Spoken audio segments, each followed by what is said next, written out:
L'agence e-santé, c'est un GIE, un groupement d'intérêt économique. C'est Agence e-santé Luxembourg, donc située au Luxembourg.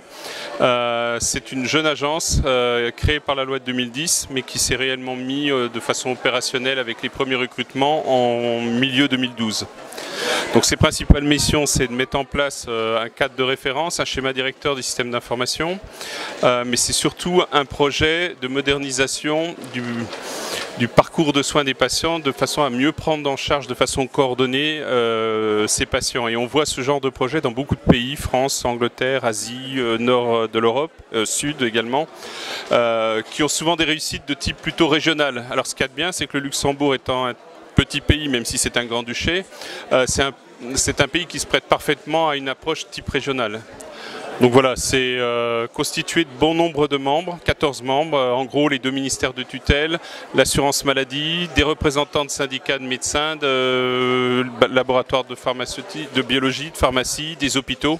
Donc un cadre bien représentant, enfin qui représente bien, pardon, l'écosystème santé. On va dire que c'est une agence qui s'est créée en 2012 au niveau de l'équipe. Comme je vous l'ai dit, les premières missions, c'était d'écrire un schéma directeur. C'est un petit peu une entité de régulation pour tous les acteurs de santé luxembourgeois. Un des premiers services, c'était de mettre en place un portail d'information. L'autre grande partie, qui est vraiment le projet initial, c'est mieux partager, échanger des données entre l'ensemble des professionnels de santé et que ce parcours soit visible et même quelque part un peu piloté par le patient.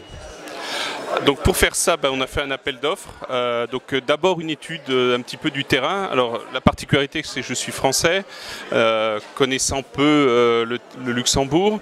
Donc beaucoup de rencontres avec l'ensemble des professionnels de santé, vraiment des déplacements avec mon équipe sur le terrain, une meilleure compréhension des besoins, parce que c'est pas le tout qui est une loi. Il faut que cette loi corresponde à des besoins terrain.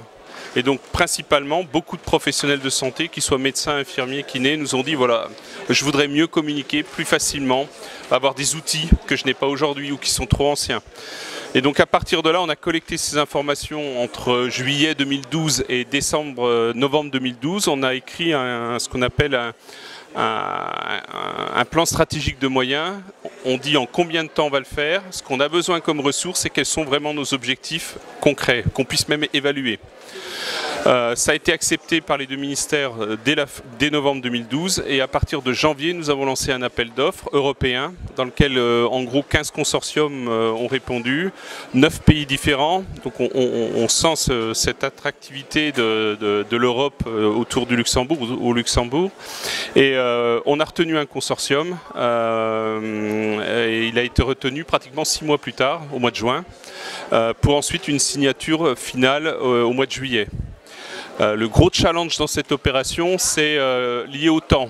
On s'est engagé à fournir dans des délais rapides aux professionnels de santé. On leur a pas dit, on n'a pas essayé de leur vendre du vent en disant ça sera dans 10 ans, dans 5 ans ou un jour, sans date. On leur a dit voilà, dans moins d'1 an, vous aurez un début de plateforme avec par exemple des services de messagerie sécurisés, un portail pour les professionnels de santé, un portail pour les patients et on vous donnera les connexions au niveau technologique dans un environnement bien évidemment sécurisé qui vont vous permettre de mieux partager, mieux échanger.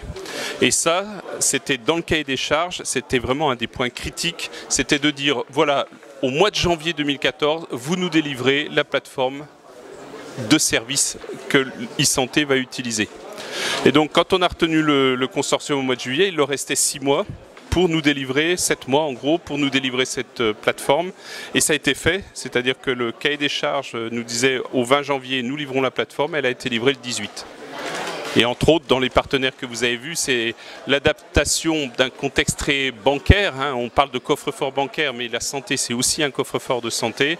En particulier EBRC, qui est notre hébergeur, a permis de s'adapter à nos contraintes qui sont au moins aussi importantes, si ce n'est plus, à cette notion de sécurité de l'information, sécurité de nos systèmes.